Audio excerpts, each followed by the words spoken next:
learn to work harder on yourself than you do on your job. Once I got that, it turned my life around. Learn to work harder on yourself than you do on your job. If you work hard on your job, you'll make a living. If you work hard on yourself, you can make a fortune. If you would have known me at age 25, you would have said, Jim Rohn's a hard worker. If you'd have known me, you'd have said that. I'm the guy, I don't mind coming a little bit early, staying a little bit late, I don't mind that. You'd have said, well, Jim Rohn's a hard worker. You say, well, how come he's got pennies in his pocket and nothing in the bank and behind on his promises? Well, I was a hard worker, but I was working hard on my job, not on myself. Work on yourself. Make yourself more valuable to the marketplace. I'm telling you, you can so dynamically change your income, and economics is the least of the values that you can start earning in terms of equity if you'll start working harder on yourself than you do on your job. It's said that the human mind has 60 to 80,000 thoughts a day, and 80% of them are negative. And negative, highly based on things we can't control. When you're focusing on something you can control, you're not having a negative thought, even if you're dealing with negative information. When you're seeing yourself focusing on things you can't control, that's when you don't want to be. Anytime a thought comes into your mind, I want you to stop and ask yourself, can I control this? If the answer is yes, go right in and get involved. If the answer is no, gather the information and then switch over to focusing on what you can control. I don't care what you're going to do, but go out there and make something of yourself for God's sake. Be an honest person and work and get to the top of whatever it is that you want to get to the top of. You know, and stand up for yourself like a respectable human being and be a bit of a light on the world instead of a blight. Work hard on yourself and develop the graces. All of the stuff necessary to become more valuable to the marketplace. I'm telling you, your whole life can explode into change. Promotions, no problem. Becoming more valuable to the company, I'm telling you, no problem. Money, no problem. Economics, no problem. Future, no problem. If you just go to work on the right thing. Not get things out there to change. Don't try to change the seed. Don't change the soil. Don't change the sunshine. Don't change the rain. Don't change the mix of seasons. And start working on the inside. Work on your philosophy. Work on your attitude. Work on your personality. Work on your language. Work on the gift of communication.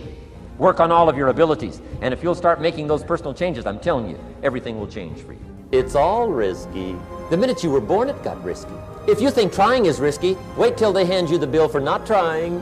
If you think investing is risky, wait till you get the tab for not investing. See, it's all risky.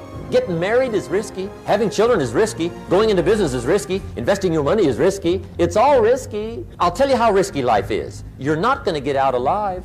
Don't ask for security. Ask for adventure. Better to live 30 years full of adventure than 100 years safe in the corner. And see, it's not important how long you live. What's important is how you live. When things go wrong, they always seem to happen at once, and they just compound on top of each other.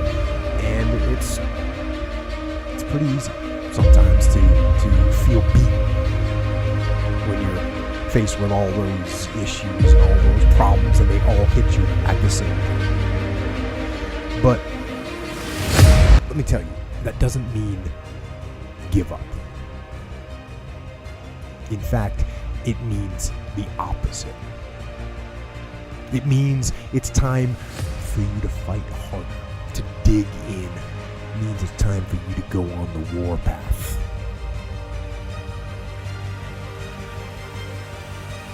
We have a factory, a nice governor in our brain, and it's a survival mechanism. It protects us from pain and suffering. Our mind says, oh no, this isn't fun. We should back off.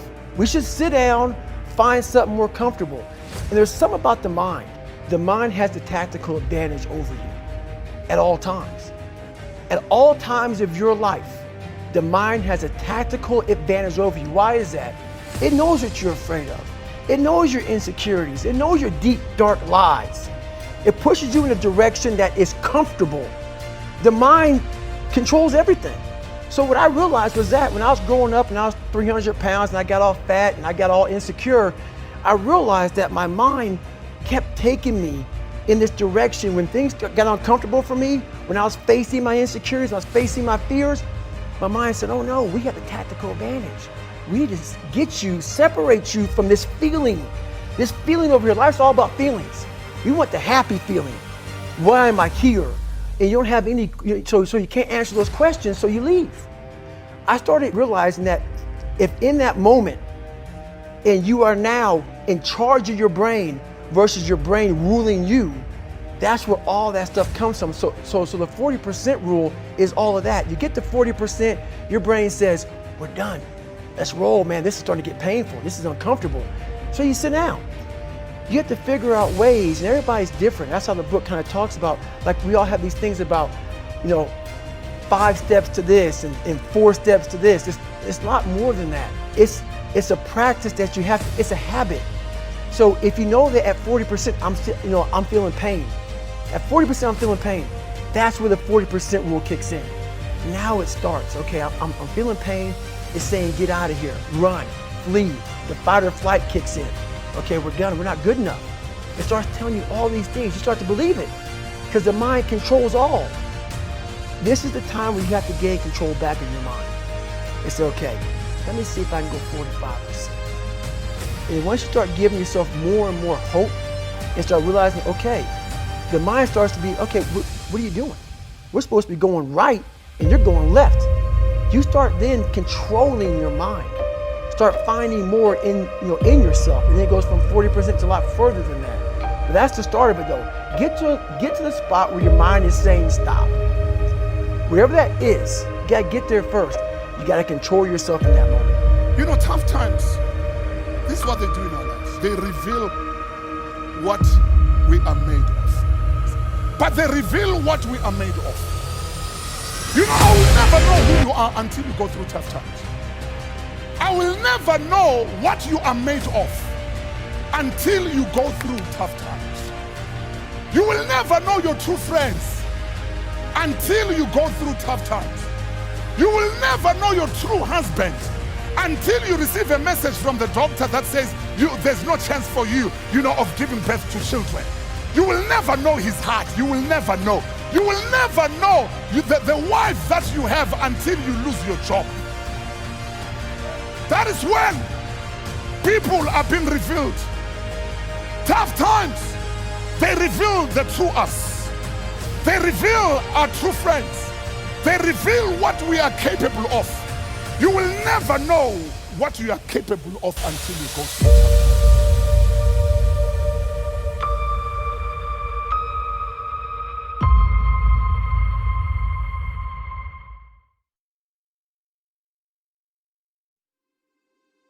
A lot of us dream big. You should dream big. Dreaming big is important.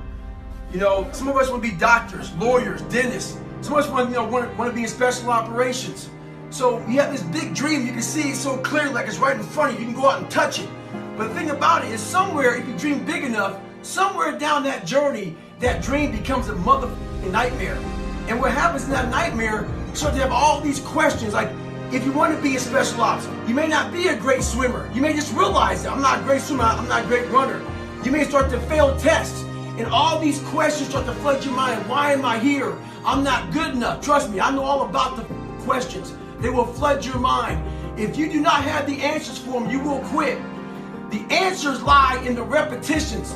You must not forget the repetitions you put into trying to dominate the craft that you're in today. Always, always embrace the suck, adapt to the suck. It's time to stay focused. It's time to decide clubs, partying, trying to fit in and socialize, rub elbows with everybody so people can stop calling you weird. The time is now. The time is now to express and for people to believe in themselves. The time is now for it to be okay to be great. People in this world shun people for being great, for being a bright color, for standing out. But the time is now to be okay to be the greatest you. You have to start living your life in expectation. You have got to start expecting great things to happen for you in order for it to happen. If you live your life in expectations, that's what happens to you.